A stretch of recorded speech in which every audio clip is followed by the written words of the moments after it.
So Chris Billam-Smith gains revenge over Richard Riakporhe and retains his WBO World Cruiserweight title via a 12-round unanimous decision. Let's talk about it. Now, the first fight between these two was 5 years ago, and a lot can change in 5 years, obviously. And my perception going into this rematch beforehand was that Chris Billam-Smith was starting to look a bit jaded, that maybe his best years were behind him. And this was based on the fact that he'd been getting hit a lot in recent fights, particularly his last fight against Masterneck. Conversely, Riakporhe seemed like he was improving. He was knocking people out, wasn't taking many punches in return, and he was looking good doing it. So I figured that Riakporhe would repeat the result of the first fight, but maybe even go one better and stop Billam-Smith late. Remember, Billam-Smith got a count late in their first fight. But the way this rematch played out, it suggests the opposite of what I thought is actually what's true. In other words, Billam-Smith is the one who's improved more, and Richard Riakporhe's recent performances are probably the result of clever matchmaking rather than any serious improvement. Because Chris Billam-Smith was pretty much in control of this fight from start to finish. He was the busier guy, he was the more fluid guy, he was faster, he was getting his shots off better, he had more imagination, more variety. Richard Riakporhe, I don't want to say he was even stuck in first gear. This guy was parked in neutral with the handbrake on, and it was stuck. Seriously, folks, I don't think I've ever seen a cruiserweight look as slow as Richard Riakporhe did in this fight. I've seen statues with faster hand speed. Unbelievably slow. And I said in my pre-fight video that in the first fight with Chris Billam-Smith and some of his early fights in his career, Richard Riakporhe looked very tense in the ring. He wasn't relaxing into his boxing, but he seemed to have gotten over that psychological hump the past couple of years. But it resurfaced in this fight. Now, let me be clear here. I'm not saying that if Richard Riakporhe had been completely relaxed in this fight, that he would have won. Because again, Chris Billam-Smith, from what I saw here, is not as jaded as I suspected, and he actually has improved. But yeah, it was definitely a return to that old, very, very tense-looking Richard Riakporhe, struggling to get his shots off. And any of you who have boxed as an amateur or just been in and around amateur gyms over the years, you will have seen stuff like this. Sometimes a guy gets in there to spar for the first time, or maybe he hasn't sparred for a few years, and he's so tense, he just can't get any punches off. It's a common thing to see with novices. But Richard Riakporhe was 17-0 going into this fight, and again, he'd already beaten Chris Billam-Smith. So I didn't expect him to freeze up in this fight, but he did. It seems like the pressure of the big occasion got to him. Tensed up, couldn't get his shots off. And Chris Billam-Smith actually alluded to this after the fight. When the interviewer asked him what was the difference between the two of them this time around, Chris Billam-Smith said experience. And you can interpret that different ways. Experience in the sense of learning various tricks and what have you, but also experience in the sense of being comfortable on the big occasion in these stadium fights, right? With all your people watching you. Now, I know there are going to be some people in the comment section cracking jokes about Madonna. God only knows why he thought having that decrepit old hag sitting on him was a flex. That's weirdo stuff. In fact, I had to laugh. I saw Spencer Fearon in an interview say that when Madonna got up, Richard Riakporhe had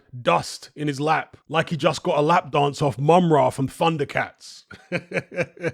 Horrible. But yeah, I don't think that weird stuff with Madonna had anything to do with it. As I say, I think Richard Riakporhe was carefully matched, and the performances he put in over the past few years flattered him. Aside from the psychological issues for Richard Riakporhe in this fight, I think Chris Billam-Smith's movement kind of threw him off. Riakporhe likes to have everything lined up. When he's got an opponent in front of him who's moving his feet, moving his hands, feinting, changing the levels up and down, it confuses him, clearly, and he just couldn't get it together. It was a good performance by Chris Billam-Smith, again, gaining revenge for that loss he suffered 5 years ago. Did it in Richard Riakporhe's backyard, although he definitely brought a lot of his fans down from Bournemouth. You could hear that in the crowd. So where next for Chris Billam-Smith? Well, his trainer, Shane McGuigan, seems very interested in unifying with Mikhailian, I think that's how you pronounce his name, or Badu Jack, because they've both got some type of claim to the WBC Cruiserweight World title. And he also seems interested in Chris Billam-Smith fighting Gilberto Ramirez, who's apparently now a free agent. After collecting those two belts, he would then want Chris Billam-Smith to fight Jai Opataya for Undisputed. So you can see they're trying to avoid that fight for as long as possible. No disrespect to CBS or Shane McGuigan, but that's what I got from what they said there. Because if you're talking about which unification match pays the most money, it's surely going to be Jai Opataya. So if you saw Opataya as no more dangerous than the other champions, then that's the fight you'd take. Instead, they're looking at the low-hanging fruit. Anyway, I'll leave it there. Give me your thoughts on Chris Billam-Smith's performance. Clearly not as jaded as I thought he was. Maybe Masternak was his bogeyman. It often happens in boxing. There'll be somebody whose style you just can't get to grips with. And perhaps you've beaten or even dominated people that beat that guy. But whenever you face him, there's just something about him, whether it's his rhythm or shot selection, whatever the case may be. Perhaps Masternak was that guy for Chris Billam-Smith. It's like Muhammad Ali with Ken Norton or Hasim Rahman with Oleg Muskayev. Boxing is rock, paper, scissors. Now look, not that Chris Billam-Smith lost to Masternak, but he looked like he was on the way to losing to him. He was getting soundly outboxed. But here against Richard Riakporhe, he was in complete control from start to finish against the younger, fresher guy than Masternak. Go figure. Anyway, let me know what you guys think about all this in the comment section below.